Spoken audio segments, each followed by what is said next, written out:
Oke, hari ini saya mau berbagi kasih karunia. Raja berikutnya yaitu Raja Yoram.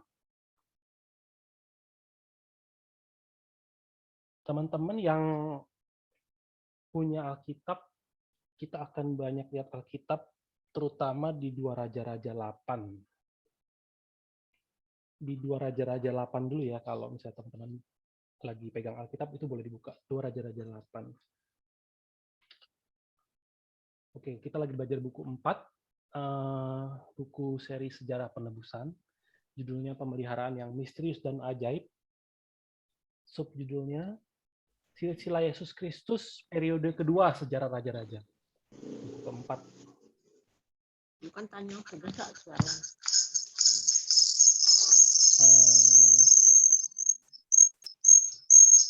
Cik Vena boleh di-mute suaranya, feedback.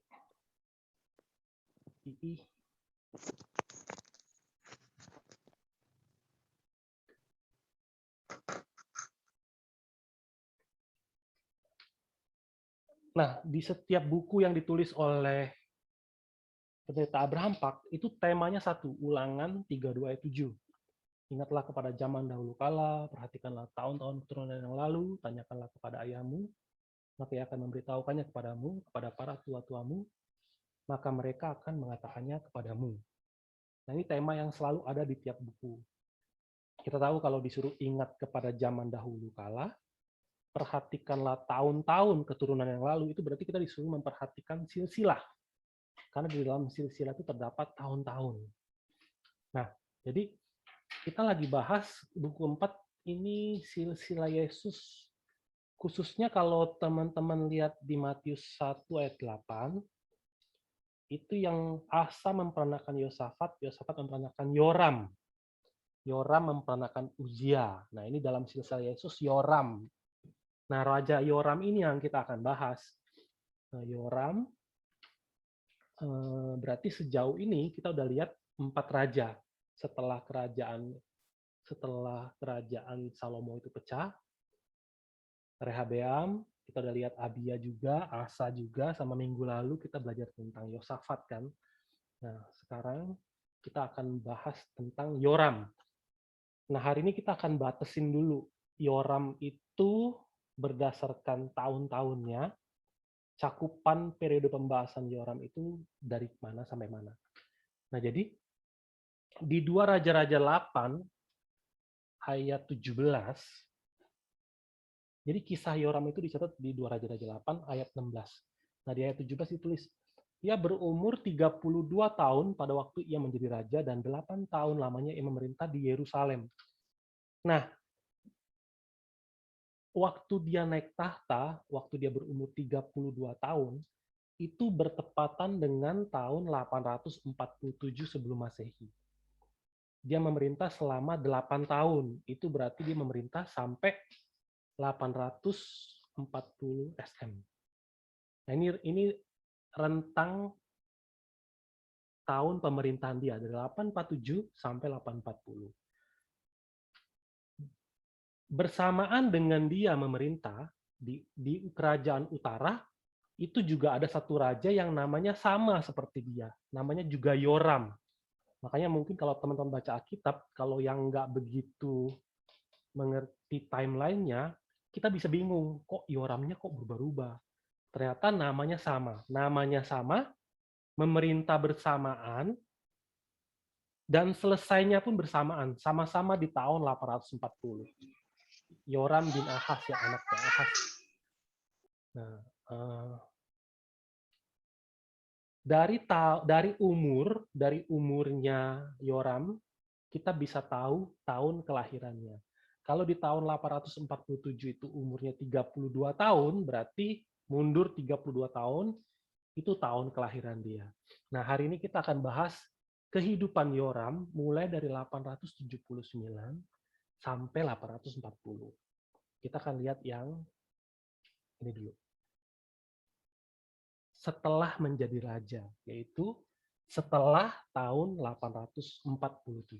Kita akan lihat dari 847 sampai tahun 840, peristiwa apa yang terjadi. Nah, Alkitab mencatat peristiwa Yoram itu Oke, kita akan bahas yang kanan dulu ya, 847 sampai 840. Nah, di Alkitab, Yoram itu pencatatannya cuma di sini. 9 ayat di kitab Raja-Raja, dan 20 ayat di kitab Tawarik. Ini doang. Kita akan lihat yang Raja-Raja dulu. Nah, teman-teman boleh sambil buka Alkitabnya, sambil lihat ya. Kita lihat sama-sama. Ayat 16 sampai 24. Jadi,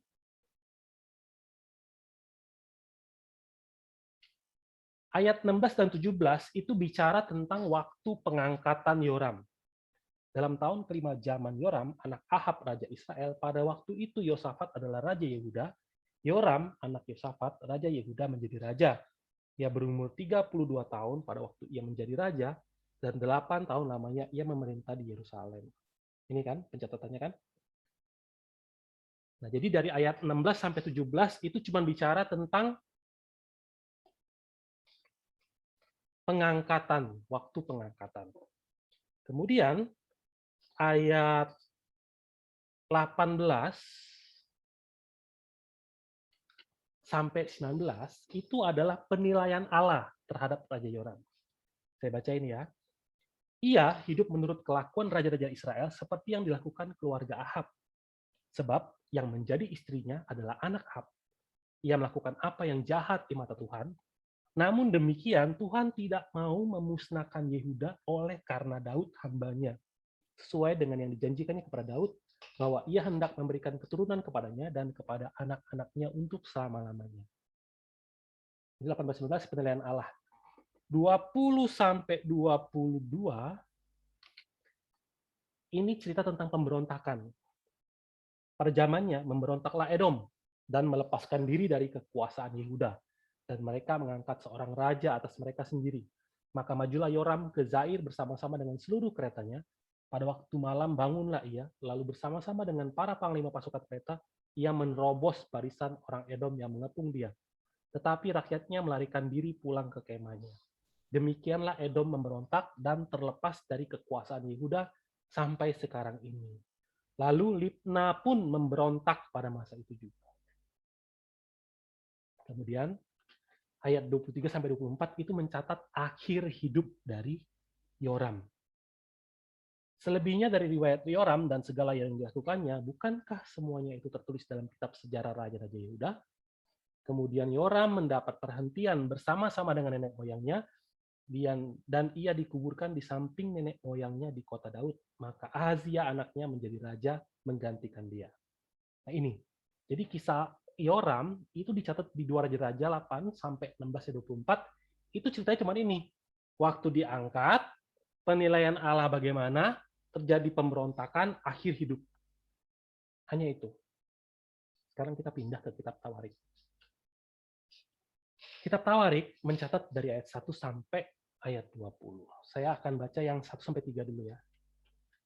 1 sampai 3 dan ayat 5 itu bicara tentang waktu pengangkatan. 1 sampai 3 ya. Kemudian Yosafat, teman-teman boleh sambil buka tuh Alkitabnya di 2 Tawarik 21. Kemudian Yosafat mendapat perhentian bersama-sama dengan nenek moyangnya, dan ia dikuburkan di samping nenek moyangnya di kota Daud. Maka Yoram, anaknya menjadi raja menggantikan dia. Saudara-saudaranya, anak-anak Yosafat ialah Azaria, Yehiel, Zakaria, Azariahu, Mikael, Sepaka. Mereka semua anak-anak Yosafat, Raja Israel. Ayahnya memberikan kepada mereka banyak pemberian berupa emas dan perak dan barang-barang berharga. Juga kota-kota berkubu di Yehuda. Tetapi kedudukan raja diberikannya kepada Yoram karena dialah anak sulungnya. Ayat 5. Yoram berumur 32 tahun pada waktu ia menjadi raja, dan 8 tahun lamanya ia memerintah di Yerusalem. Jadi ayat 1-3 dan 5 itu waktu pengangkatan. Ayat 4 itu bicara tentang dosa. Dosa yang dilakukan oleh Yoram. Isinya begini. 2 Tawarik 21 ayat 4 ya. Sesudah Yoram memegang pemerintahan atas kerajaan ayahnya dan merasa dirinya kuat, ia membunuh dengan pedang semua saudaranya dan juga beberapa pembesar Israel. Ini dosa yang dilakukan oleh Yoram. Ayat 6 dan 7, penilaian Allah terhadap Yoram. Ia hidup menurut kelakuan raja-raja Israel seperti yang dilakukan keluarga Ahab, sebab yang menjadi istrinya adalah anak Ahab. Ia melakukan apa yang jahat di mata Tuhan, namun demikian Tuhan tidak mau memusnahkan keluarga Daud, oleh karena perjanjian yang diikatnya dengan Daud sesuai dengan yang dijanjikannya, bahwa ia hendak memberikan keturunan kepadanya dan kepada anak-anaknya untuk selama-lamanya. Penilaian Allah itu sama persis dengan penilaian yang di kitab Raja-Raja. Ayat 8-10 mencatat pemberontakan. Pada zamannya memberontaklah Edom terhadap kekuasaan Yehuda dan mereka mengangkat seorang raja atas mereka sendiri. Maka majulah Yoram dengan panglima-panglima serta seluruh keretanya. Pada waktu malam bangunlah ia, lalu bersama-sama dengan para panglima pasukan kereta, ia menerobos barisan orang Edom yang mengepung dia. Demikianlah Edom memberontak kekuasaan Yehuda dan terlepas sampai sekarang ini. Lalu Libna pun memberontak terhadap kekuasaannya pada waktu itu juga. Itu sebabnya mereka, karena ia telah meninggalkan Tuhan Allah nenek moyangnya. Pemberontakan. Kalau teman-teman ingat dulu di zaman papanya Yosafat, bangsa-bangsa ini memberikan upeti kan, kasih upeti loh, banyak. Nah, di ayat 11 dicatat lagi dosa dari Yoram. Lagi pula ia membuat bukit-bukit pengorbanan di gunung-gunung Yehuda. Ia membujuk penduduk Yerusalem untuk berzinah dan ia menyesatkan Yehuda. Dosa lagi. Ayat 12-15 itu peringatan dari Nabi Elia. Teguran dari Nabi Elia. Isinya begini. Lalu sampailah kepadanya sebuah surat dari Nabi Elia yang bunyinya, beginilah firman Tuhan Allah Daud, bapa leluhurmu. Karena engkau tidak mengikuti sejak Yosafat ayahmu dan Asa Raja Yehuda, melainkan hidup menurut kelakuan raja-raja Israel dan membujuk Yehuda dan penduduk-penduduk Yerusalem untuk berzina, sama seperti yang dilakukan keluarga Ahab, dan juga karena engkau telah membunuh saudara-saudaramu, seluruh keluarga ayahmu yang lebih baik daripadamu, maka Tuhan akan mendatangkan tulah besar atas rakyatmu, anak-anakmu, istri-istrimu, dan atas semua harta milikmu. Dan engkau sendiri akan menderita penyakit yang dahsyat, suatu penyakit usus, hingga selang beberapa waktu ususmu keluar oleh karena penyakit itu. Ini teguran yang sangat dahsyat. Dia ditegur soal kelakuan dia yang tidak mengikuti Asa dan Yosafat, teguran terhadap dia yang mengikuti keluarga Ahab, teguran karena dia membawa berhala dan menyebabkan orang Israel, dan terhadap teguran-teguran itu dia tidak bertobat. Ayat 16 dan 17 dicatat lagi serangan-serangan oleh bangsa-bangsa. Lalu Tuhan menggerakkan hati orang Filistin dan orang Arab yang tinggal berdekatan dengan orang Ethiopia untuk melawan Yoram. Maka mereka maju melawan Yehuda, memasukinya, dan mengangkut segala harta milik yang terdapat di dalam istana raja sebagai jarahan. Juga anak-anak dan istri-istrinya, sehingga tidak ada seorang anak yang tinggal padanya kecuali Yoahas, anaknya yang bungsu. Itu dicatat. Serangan-serangan, bagaimana dia dirampokin habis-habisan. Kemudian di ayat 18-20 itu catat tentang akhir hidupnya. Nah, jadi akhir hidupnya itu benar, sesuai dengan apa yang terjadi. Saya baca ini. Sesudah semuanya ini, Tuhan menulahinya dengan penyakit usus yang tidak dapat sembuh. Beberapa waktu berselang, kira-kira sesudah lewat 2 tahun, keluarlah ususnya karena penyakitnya itu, lalu ia mati dengan penderitaan yang hebat. Rakyatnya tidak menyalakan api baginya seperti yang diperbuat mereka bagi nenek moyangnya. Ia berumur 32 tahun pada waktu ia menjadi raja dan 8 tahun lamanya ia memerintah di Yerusalem. Ia meninggal dengan tidak dicintai orang. Ia dikuburkan di kota Daud tetapi tidak dalam perkuburan raja-raja. Dua catatan ini kita baca satu persatu dan kita analisis isinya apa. Ini waktu pengangkatan, dosa-dosanya dia, penilaian Allah, pemberontakan, teguran, sama akhir hidup. Ini semua kehidupan Yoram yang dicatat di Alkitab secara tertulis apa adanya. Sekarang kita akan lihat kehidupan Yoram yang tersirat di Alkitab. Ini nama saudara-saudaranya yang lebih baik. Saudara-saudaranya yang dibunuhnya, dari arti namanya ini. Tuhan menolong, Allah hidup, Allah mengingat, Tuhan menolong siapa yang seperti Allah, Tuhan menghakimi. Ini adalah hal-hal yang Nabi Elia bilang apa? Ini saudara-saudaramu yang lebih baik daripadamu. Kalian bunuh. Ini ya. Saya tampilin dulu supaya teman-teman ingat, ini adik-adiknya Yoram yang dibunuh oleh Yoram. Nah, sekarang sebelum 847, kita akan lihat kehidupan Yoram dari mulai tahun 879 dia lahir sampai sebelum dia jadi raja. Apa yang terjadi? Pada tahun 871, kakeknya Asa sakit kaki. Kalau teman-teman ikut terus pelajarannya pasti ingat, kakeknya Asa sakit kaki kan? Tidak mencari Allah. Itu tahun 871. Ketika kakeknya sakit, papanya Yosafat itu diangkat menjadi wali. Nah, itu umur dia waktu itu 8 tahun. Waktu itu umur Yoram baru 8 tahun. Kemudian pada tahun 869, kakeknya yaitu Raja Asa mati. Kemudian ayahnya Yosafat menjadi raja secara tunggal. Nah, minggu lalu teman-teman ingat apa yang terjadi? Yosafat langsung mengadakan reformasi agama. Ini semua terjadi waktu dia berusia 10 tahun. Kemudian, tahun 862, dia punya anak. Namanya Ahazia. Berarti beberapa tahun sebelum ini, dia udah married sama Atalia. Kita anggaplah 1 tahun sebelumnya atau 2 tahun sebelumnya. Tapi waktu dia berusia 17 tahun, dia punya anak, namanya Ahazia. Ini kita bisa hitung nanti waktu kita belajar anaknya, Ahazia. Nah, kemudian apa lagi? Waktu dicatat di Alkitab, tadi kita baca, 2 Tawarik 21 ayat 6, ia hidup menurut kelakuan raja-raja Israel seperti yang dilakukan keluarga Ahab, sebab yang menjadi istrinya adalah anak Ahab.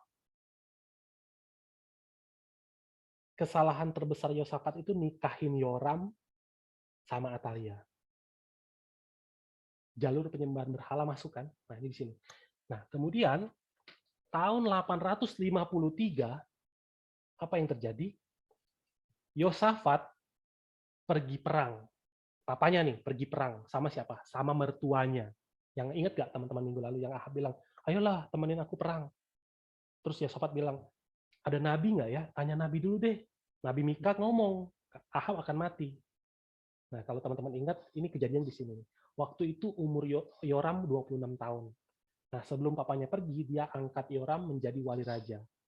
Takut-takutnya nanti Yosafat perang mati, nggak ada raja kan. Nah, jadi diangkat dulu jadi wali raja.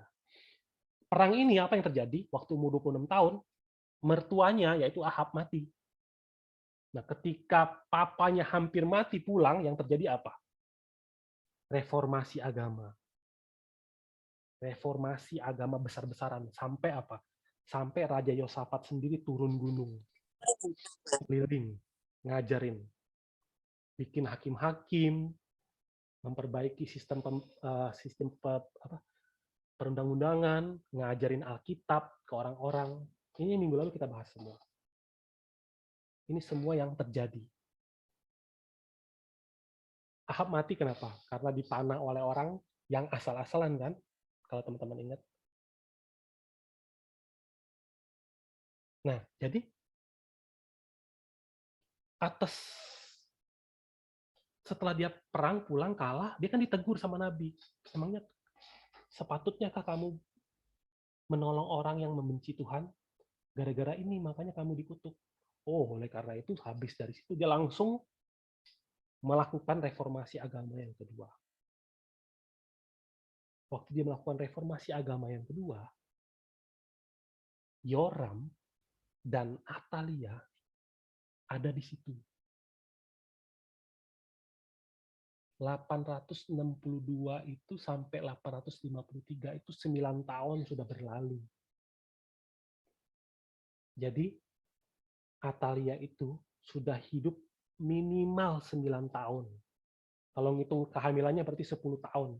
Dia hidup 10 tahun menyaksikan apa? Pekerjaan-pekerjaan Yosafat.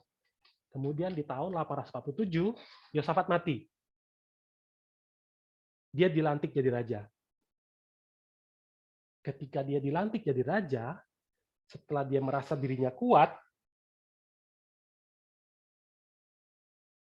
dia bunuh semua saudara-saudaranya. Nah, sekarang kita mau renungkan sama-sama.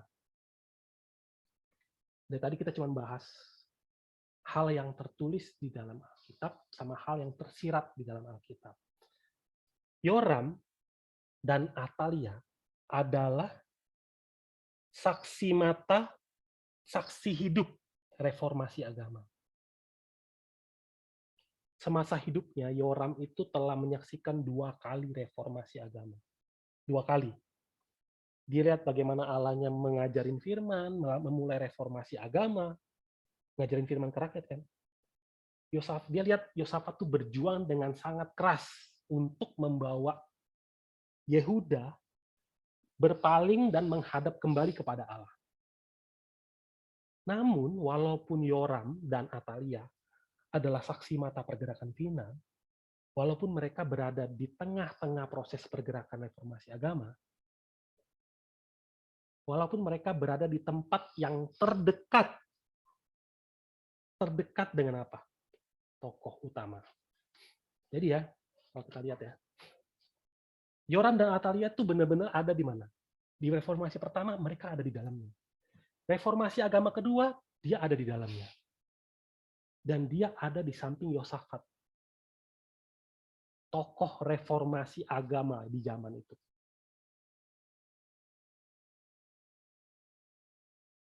Tapi, Yoram itu terhasut dan tergoda. Dengan siapa? Cara-cara mertuanya yang cowok, Ahab. Cara-cara mertuanya yang cewek, Isabel. Juga cara-cara istrinya, Atalia. Pengaruh ini selama ada di zaman Yosafat itu kayak terpendam, terhimpit, nggak kelihatan.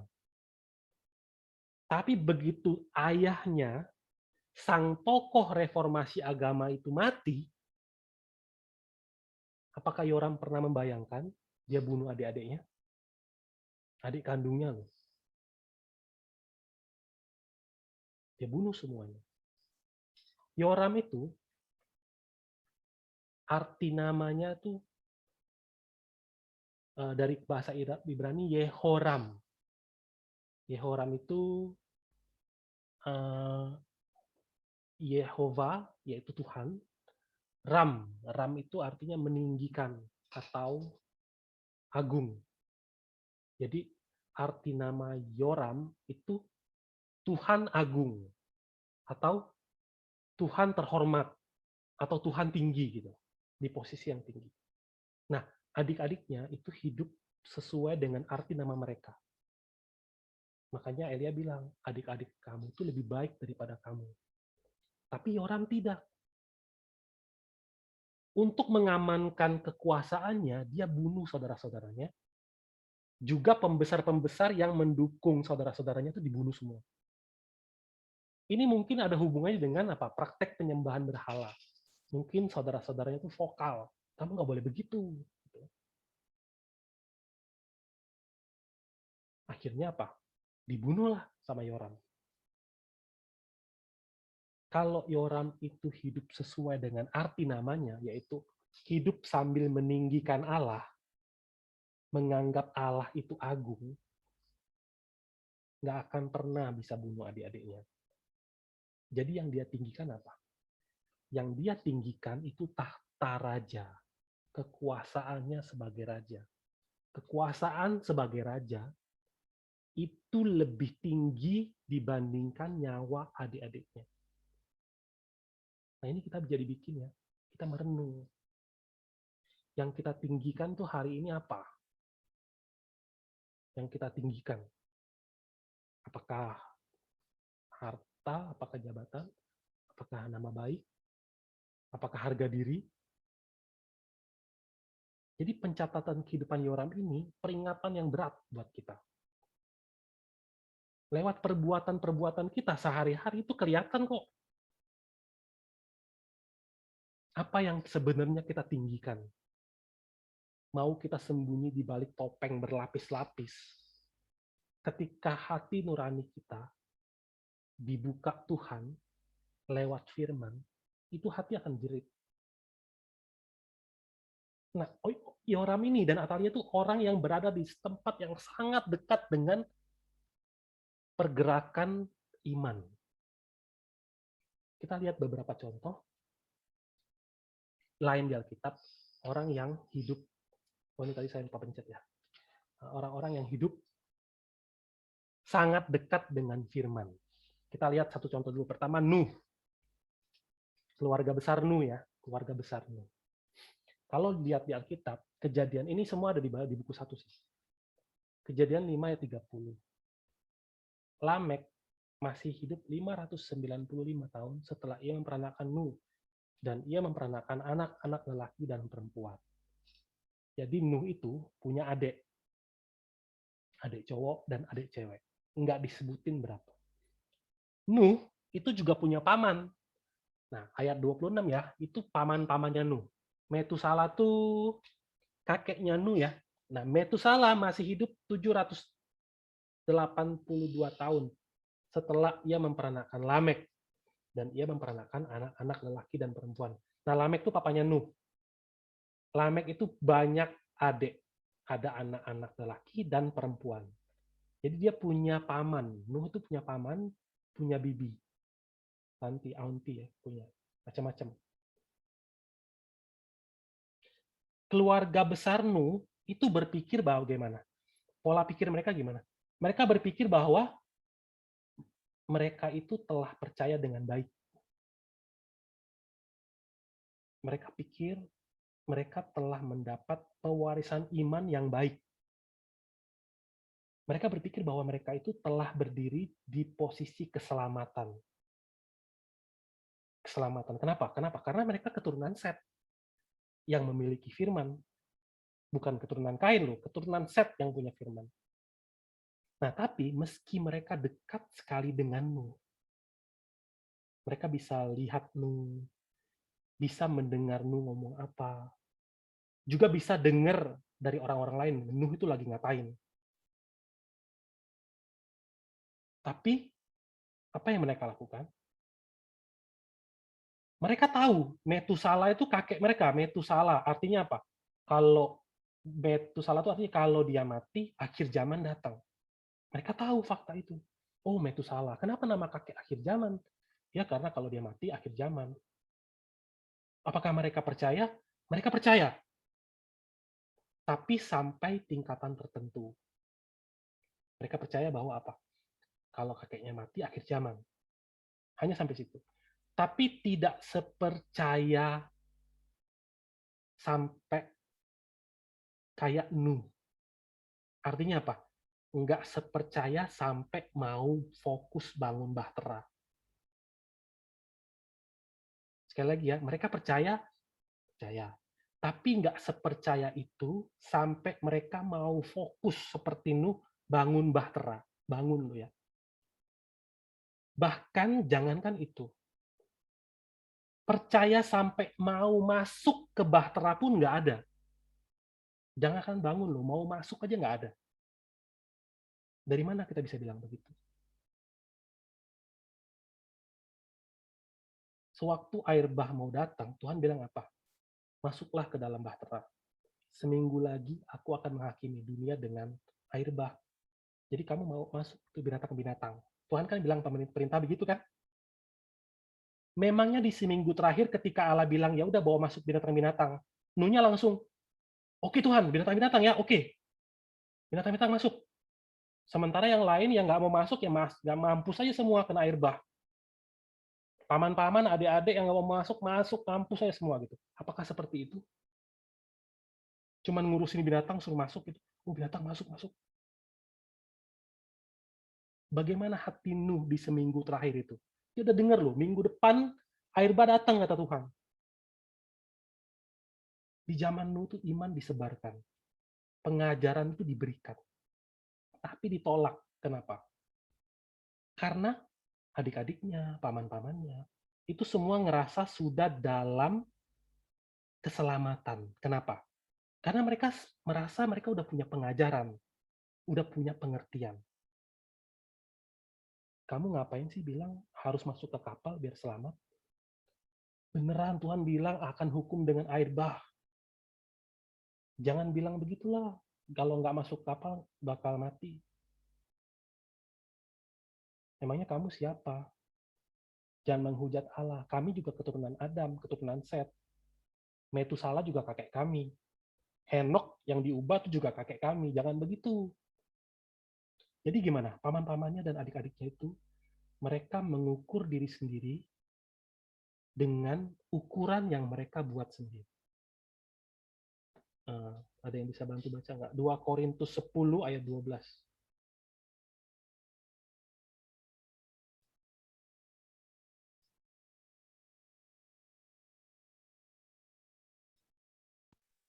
Dua Korintus 10 ayat Ayat 12. 12. Memang kami tidak berani menggolongkan diri kepada atau membandingkan diri dengan orang-orang tertentu yang memujikan diri sendiri. Mereka mengukur dirinya dengan ukuran mereka sendiri dan membandingkan dirinya dengan diri mereka sendiri. Alangkah bodohnya mereka. Nah jadi, jangankan punya iman untuk bangun, untuk masuk pun nggak ada. Kenapa? Karena mereka pikir mereka itu produk jadi.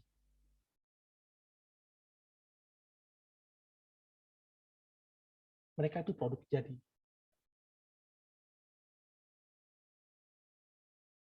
Kami keturunan Adam, keturunan Set, kami punya firman, keselamatan kami itu sudah mutlak. 1000 tahun kemudian setelah zaman Nuh, Yesus Kristus datang. Orang Israel kembali seperti Yoram, berada di tempat yang sangat dekat dengan apa? Keselamatan. Nah, walaupun bangsa Israel hidup bersama dengan Allah yang menjadi manusia selama 33 tahun, ini berada bersama dengan firman pada mulanya. Mereka lihat langsung pekerjaan firman. Mereka bukan saja tidak kenal, mereka tolak. Alasannya apa? Alasannya sama. Jadi kalau ditanya kepada orang Israel di zaman Yesus, kalian tahu sejarah? Tahu. Dari Adam sampai sekarang kami tahu sejarahnya. Tahu Musa dan tahu ajaran Musa nggak? Tahu. Percaya nggak sama Musa dan apa yang ditulis oleh Musa? Mereka akan jawab kira-kira gimana? Nggak perlu ditanya. Ajaran Musa itu sudah mendarah daging buat bangsa Israel. Kami itu bahkan adalah suatu bangsa yang hidup sambil menjaga serta mewariskan Taurat Musa di berbagai generasi, bahkan sampai hari ini. Nah, di zaman itu seperti itu. Nah, di zaman Yesus, mesti Yesus bekerja dengan sangat keras, menyebarkan iman, menyebarkan firman, memberikan pengajaran. Dia ditolak. Kenapa? Karena umat Israel merasa apa? Kayaknya keluarganya, kayak keluarga Nuh tadi. Kami sudah punya pengajaran, kami sudah mengerti pengajaran kami, dan kami sudah berada dalam keselamatan. Kami itu umat pilihan. Kami sudah berada dalam keselamatan. Enggak seperti yang lain bahan bakar neraka.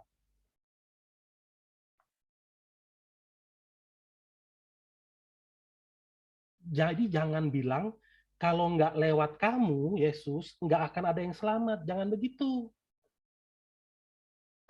Bilang Allah itu Bapak kamu, jangan begitu. Kami juga keturunan Abraham. Kami aja nggak berani ngaku-ngaku begitu. Kami ini umat pilihan Allah, umat Allah. Tapi jangan ngomong, hanya lewat kamu baru bisa ke tempat Bapa. Tapi apakah mereka benar-benar percaya kepada Musa? Dan benar-benar percaya kepada apa yang ditulis Musa? Coba ya, tolong baca Yohanes 5 ayat 46 sampai 47.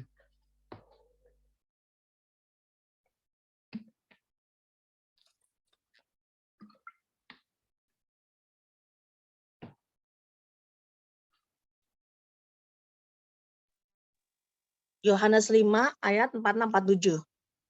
Ya. Sebab jikalau kamu percaya kepada Musa, tentu kamu akan percaya juga kepadaku, sebab ia telah menulis tentang aku. Tetapi jikalau kamu tidak percaya akan apa yang ditulisnya, bagaimanakah kamu akan percaya akan apa yang kukatakan? Yesus bilang apa? Bahkan apa yang Musa tulis pun mereka sebenarnya nggak percaya.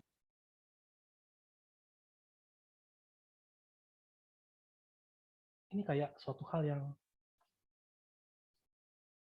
aneh. Mereka tuh hidup berdasarkan hukum Taurat loh. Berdasarkan hukum Musa loh. Bagaimana mungkin bisa ngomong mereka nggak percaya tulisan Musa? Contoh nih, contoh. Kita ambil contoh. Musa kan menulis banyak sekali kan. Dari Kejadian sampai Ulangan. 10 perintah Allah, contoh 10 perintah Allah. 10 perintah Allah tahu nggak? Tahu. Hafal nggak? Hafal. Kamu lakukan nggak? Lakukan. Ingat nggak? Ada kan pemuda yang bilang, aku sudah melakukan seluruh perintah hukum Taurat. Bahkan Paulus ngomong apa? Mengenai Taurat, aku nggak bercela. Dia bilang gitu. Jadi kalau ditanya, tahu nggak hukuman kalau melanggar? Tahu. Kalian langgar nggak? Langgar. Lalu apakah kalian akan selamat? Kami akan selamat. Kenapa? Karena meski kami sepanjang tahun itu banyak berbuat dosa, tapi sekali setahun pada tanggal 7 bulan 10 itu ada upacara penghapusan dosa. Nah, lewat proses ini dosa kami dihapus. Dosa kami dibersihkan. Kami bawa korbannya disembelih, darahnya diambil, dipercikan, ditutup pendamaian. Nah, binatang itu nanti mati menggantikan kami. Maka keselamatan kami itu sudah final. Udah dijabarin semuanya, udah diajarin semua, udah ditulis semuanya. Sampai sekarang kami praktekkan, keselamatan kami itu sudah final. Tapi Yesus pendapatnya bagaimana? Mereka tuh nggak ngerti. Musa tulis apa? 10 perintah Allah, tujuannya tuh adalah membuat kamu tuh ngerti kalau nggak ada manusia yang benar. Aku kasih 10 perintah Allah agar hati nurani kalian tuh jerit. Akhirnya berbalik dan bertobat. Aku kasih 10 perintah agar kamu tuh sadar. Kamu tuh manusia celaka. Siapa yang bisa selamatin kamu? Tapi 10 perintah Allah yang kudus, 10 perintah Allah nih, kudus. Dari Allah. Bukannya melakukan hal-hal tadi yang saya sebut, malah kamu pakai buat apa? Kalau contohnya, baca di Yohanes 8 ayat 3-5. Yohanes 8 ayat 3-5. Maka ahli-ahli Taurat dan orang-orang Farisi membawa kepadanya seorang perempuan yang kedapatan berbuat zina. Mereka menempatkan perempuan itu di tengah-tengah lalu berkata kepada Yesus, Rabi, perempuan ini tertangkap basah ketika ia sedang berbuat zina. Musa dalam hukum Taurat memerintahkan kita untuk melempari perempuan-perempuan yang demikian. Apakah pendapatmu tentang hal ini? Mendengar pertanyaan seperti ini, Yesus cuma nunduk, tulis di tanah. Dia nunduk, tulis di tanah. Sampai akhirnya dibilang, siapa yang tidak berdosa, silakan lempar duluan. Akhirnya hati nurani mereka kena, mereka nggak ada satupun yang lempar. Karena fungsi hukum Taurat itu bukan untuk menghakimi orang lain.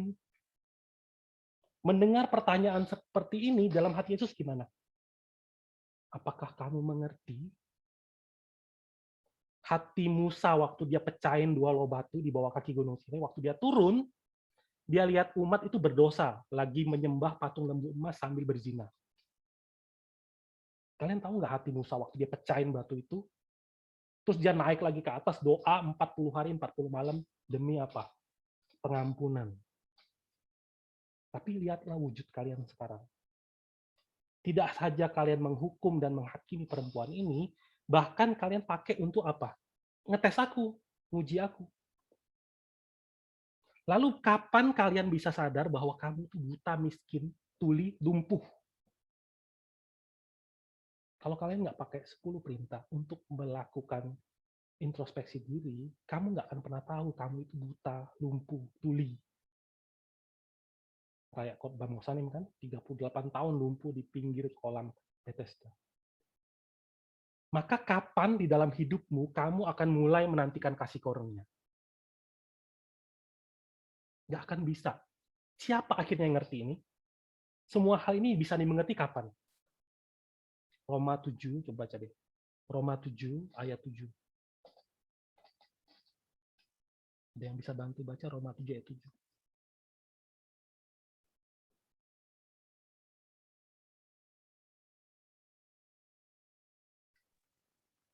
Roma 7 ayat 7.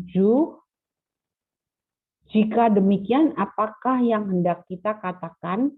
Apakah hukum Taurat itu dosa? Sekali-sekali tidak. Sebaliknya, justru oleh hukum Taurat, aku telah mengenal dosa. Karena aku juga tidak tahu apa itu keinginan. Kalau hukum Taurat tidak mengatakan, jangan mengingini. Lewat hukum Taurat dia tahu apa itu dosa yang ada di dalam dirinya. Maka di ayat 23 dan ayat 24 dia tulis apa? Tetapi di dalam anggota-anggota tubuhku aku melihat hukum lain yang berjuang melawan hukum akal budiku dan membuat aku menjadi tawanan hukum dosa yang ada di dalam anggota-anggota tubuhku. Aku manusia celaka. Dengan kesadarannya dia ngaku ini, aku manusia celaka. Siapakah yang akan melepaskan aku dari tubuh maut ini? Tapi mereka nggak ngerti itu. Tuhan berikan peraturan penebusan pakai darah binatang. Untuk memperingatkan manusia betapa dahsyatnya wujud dosa itu. Betapa seriusnya dosa itu. Upahnya itu maut. Berada dalam dosa itu sama dengan hukuman mati itu sudah final. Akhirnya sadar akan hal ini, bertobat, berubah. Mulai berubah lewat apa? Pembaharuan akal budi. Tapi kalau kalian nggak ngerti itu sekarang, nggak apa-apa. Kalau darah binatang nggak cukup untuk goyang hati nuranimu, darahku, kata Yesus. Darahku akan bisa. Maka setelah Yesus menumpahkan darahnya di kayu salib, yang ngerti ini semua siapa? Rasul-rasul ngerti. Makanya Ibrani tulis, kayak penulis Ibrani contohnya ya. Penulis Ibrani 10 ayat 16 sampai 18. Ibrani 10 ayat 16 sampai 18.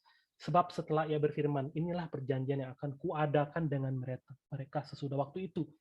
Ia berfirman pula, aku akan menaruh hukumku di dalam hati mereka dan menuliskannya dalam akal budi mereka.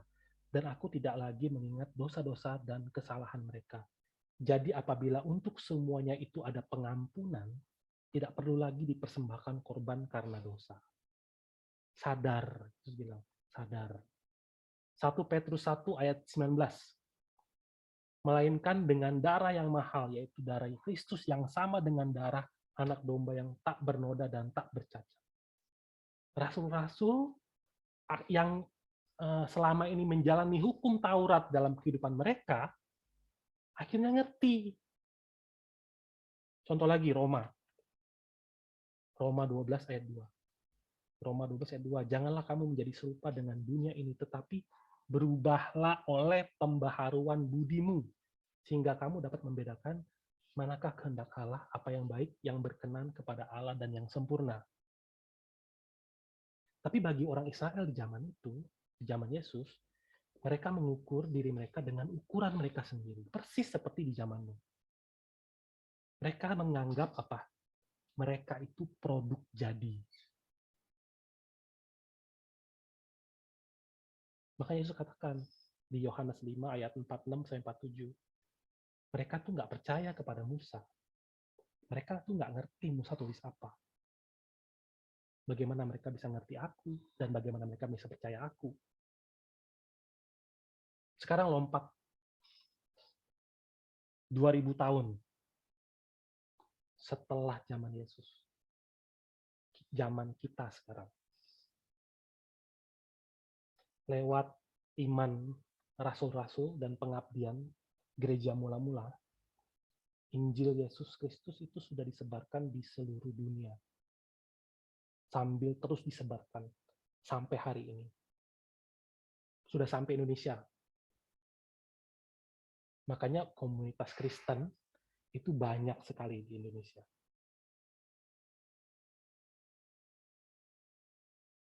Tapi kalau kita memiliki pola pikir yang sama, seperti yang tadi dicontoh-contohkan, kami sudah punya pengajaran. Kami sudah percaya Yesus. Kami memang berdosa. Sehari-hari itu masih kadang-kadang berdosa. Tapi Yesus sudah mati untuk aku di kayu salib. Dan oleh sebab itu dosaku sudah dihapuskan. Maka keselamatanku sudah mutlak final. Kami produk jadi.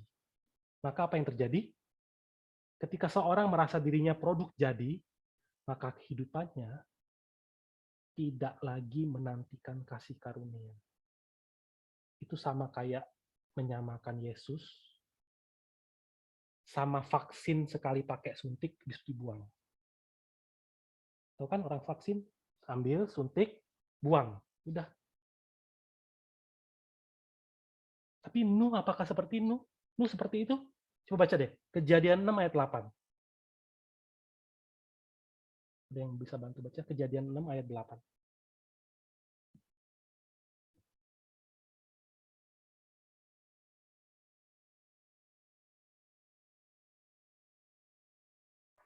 Kejadian 6:8. Tetapi Nuh mendapat kasih karunia di mata Tuhan. Nuh mendapat kasih karunia di mata Tuhan. Kita harus jadi orang-orang yang menantikan kasih karunia. Sambil berjaga-jaga. Kalau enggak, kita tuh enggak mungkin berjaga-jaga. Udah mutlak, udah selamat mutlak. Wahyu 16 ayat 15. Wahyu 16 ayat 15.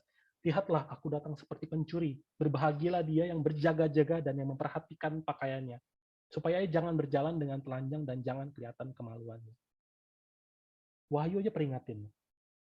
Filipi 2 ayat 12. Hai saudara-saudaraku yang kekasih, kamu senantiasa taat.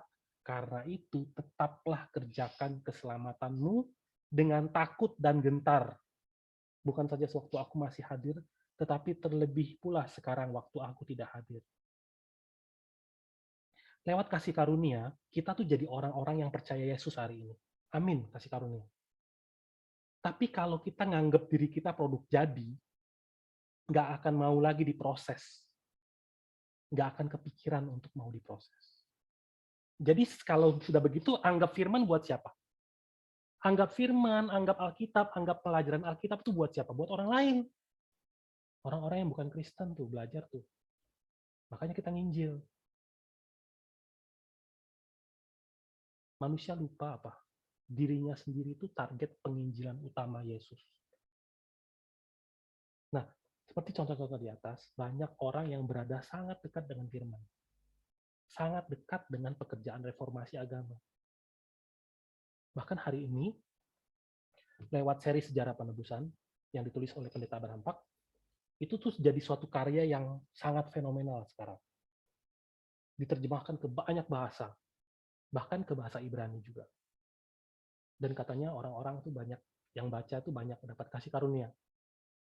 Mereka mulai sadar betapa dalamnya kasih Yesus.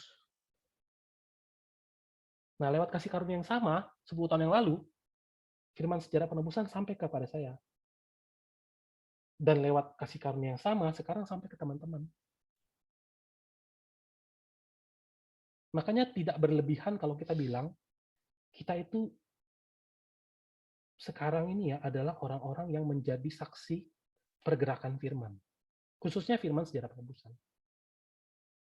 Kita jadi tokoh-tokoh yang berada dengan sangat dekat dengan sejarah penebusan. Kita nggak boleh seperti Yoram dan Atalia.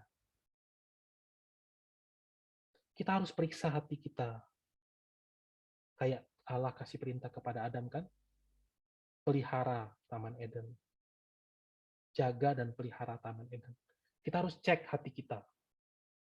Kita ngomongin apa sih? Kita kerja, kita kerjain apa sih? Kita pikirin apa sih? Apakah itu semua untuk meninggikan diri atau untuk meninggikan Allah? Hawa itu petik makan pengetahuan baik dan jahat, buah pengetahuan baik dan jahat. Dia itu mau posisinya sama seperti Allah. Dia nggak mau meninggikan Allah, dia mau meninggiin dirinya sendiri. Oh, kalau makan jadi seperti Allah ya. Dia terima ide itu. Oh, tinggian diri sendiri. Yoram bunuh saudara-saudaranya kenapa? Mengamankan posisinya. Buah dari apa? Hasrat ingin meninggikan diri sendiri. Kita hari ini kerja, meniti karir. Kalau yang sudah punya anak, kita sekolahin anak. Tujuannya apa? Apapun yang kita lakukan, tujuannya tuh harus meninggikan Allah. Bukan untuk diri sendiri. Kalau baca di 1 Samuel 2 ayat 30, sebab itu demikianlah firman Tuhan Allah Israel, sesungguhnya aku telah berjanji. Keluargamu dan kaummu akan hidup di hadapanku selamanya. Tetapi sekarang demikianlah firman Tuhan. Jauhlah hal itu daripadaku, sebab siapa yang menghormati aku akan kuhormati, tetapi siapa yang menghina aku akan dipandang rendah. Mereka yang meninggikan Allah dan menghormati Allah akan Allah tinggikan. Tetapi orang yang menghina Allah akan dipandang rendah oleh Allah. Bagaimana akhir dari kehidupan Yoram? Yoram kan buang Allah kan. Dicatat apa? Rakyat nggak nyalain api buat dia. Rakyat tidak mencintai dia. Dicatat dengan tegas, tidak dicintai orang. Tidak ada yang bersedih atas kepergiannya. Dan dia tidak dikubur di dalam perkuburan raja. Artinya apa? Seumur hidupnya, dia berupaya untuk meninggikan diri. Dan seluruh hidup manusia yang berusaha untuk meninggikan diri itu sia-sia. Mati pun dibuang. Mati pun dibuang. Nah, saya berharap kita semua hari ini introspeksi diri. Saya yang paling utama juga. Kita nggak boleh mengikuti jalan kehidupan Yoram. Tapi kita harus bisa menggenapi arti nama Yoram. Tuhan agung, Tuhan terhormat. Tuhan tinggi. Dengan begitu, kita bahkan bisa berpartisipasi dalam apa? Pembangunan bahtera iman hari ini. Nah, dari pelajaran Yoram sampai di sini. Ada pertanyaan nggak?